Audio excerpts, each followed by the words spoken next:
Now that we've talked about literals, expressions, and operators, I'm going to walk you through a small code sample that demonstrates the concepts we just covered.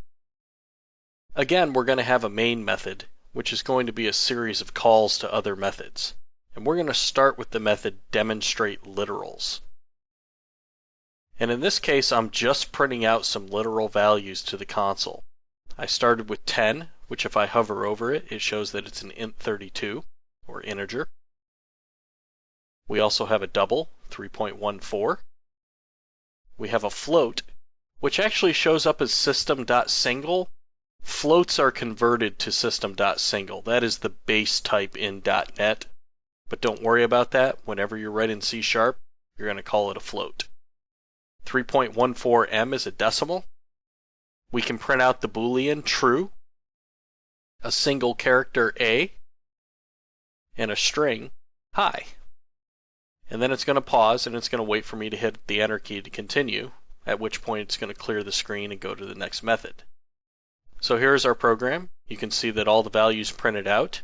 Because console.writeLine calls toString on anything that gets passed in, all of these numeric values in the Boolean were converted to strings, and they were passed right through. Now let's move on to demonstrating escape characters. As you can see here, we're just going to print out some sentences. The first one being, she said, hello, and I want hello to be in double quotes. Since double quotes represent the start and end of a string, if I want to put a double quote inside a string, I have to use the escape character, which is the slash double quote. Since slash represents escaping, if I want to write a path like C:\Windows, I have to double up the backslash character. The next thing I wrote was let's print 3 blank lines after this, /n/n/n. That will print 3 lines. After this, I started playing around with the @ symbol. Remember that if we put the @ symbol before a string starts, it will treat everything in the string as a literal. So in this case, I have @ double quote, and then I go to the next line, write about the @ symbol, and then I go to the next line, and the next line, and I keep tabbing over, and I'm making specially formatted text. And what you're going to see is when this actually prints, it's going to print the text in exactly the position that I put it in. After that, I demonstrate that the @ symbol also makes backslashes literal. So here I've written in a directory structure again, but this time I didn't have to double up my slashes because the @ sign is at the front. So let's bring our program back and run this. And you can see that all the text is printing out as we expected. Now let's demonstrate some arithmetic. In this method, I've got 2 variables that are integers, or whole numbers, x and y. X is going to be set to 21, y is going to be set to 5. I also have 2 decimal values, a and b. A is set to the decimal 21, and b is set to the decimal 5. So both numbers are almost the same, except x and y are whole numbers, and a and b allow decimal places. So the first thing I'm going to do is print out some integer math. And we're going to print out x plus y, x minus y, x times y, x divide y, and x modulus y. And let's see what happens here, because it's actually pretty interesting. 21 plus 5 is 26. 21 minus 5, 16. 21 times 5, 105, no problems there. 21 divided by 5 is 4. When we do integer math, the remainders get chopped off. This is something that's important to remember. If you want decimal places, you have to use double float or decimal. Whole numbers, chop off the decimal. X mod y is 1.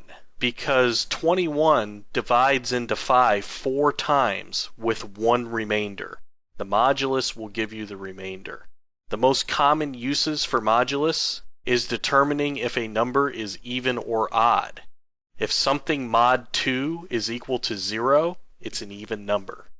You can also use it for other things like finding multiples or finding prime numbers. If I press the enter key, I'm going to do the same math, except this time I'm going to do it with decimals.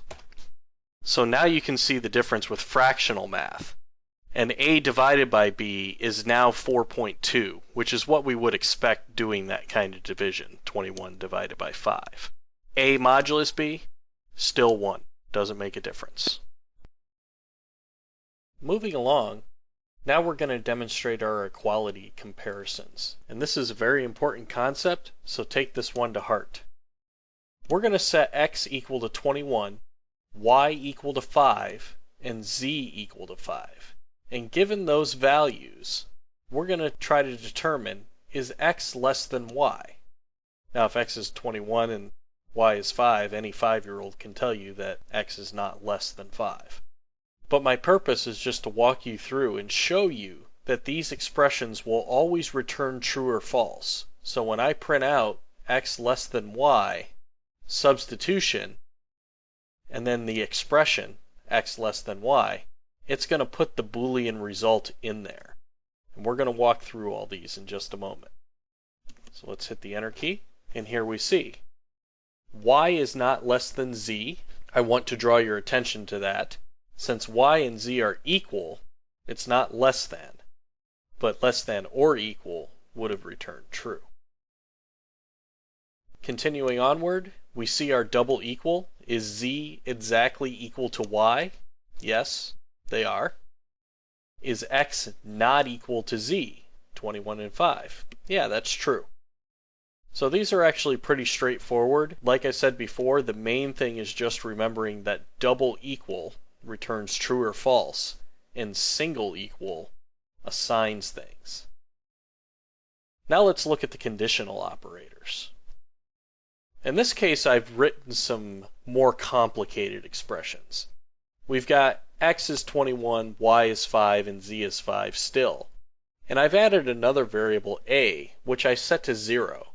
And I put a little comment here that we can't divide by 0. If you divide a number by 0 in C#, it's going to throw an exception and crash the program.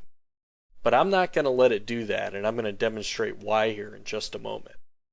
So given these values, x greater than y, which is true, and x greater than z, which is also true. True and true should return true. X less than y, false, and y is equal to z, true. This is an OR statement. False or true should return true. So let me bring this up and build these here. We see our first one is true. Our second one is also true. Now, here I used parentheses. X is not equal to z. That is true. And x is less than y. That is false. False and true is false. But then I put an OR statement, a is equal to 0. That is true. So we end up with false or true, which is true. So I'm just demonstrating that using parentheses, we can mix and match these ands and ors, and we can make very complicated expressions if we want to.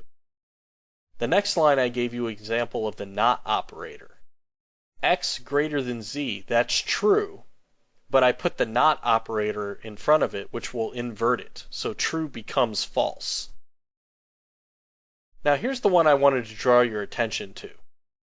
X is less than z, that is false, and x divided by a is greater than 0.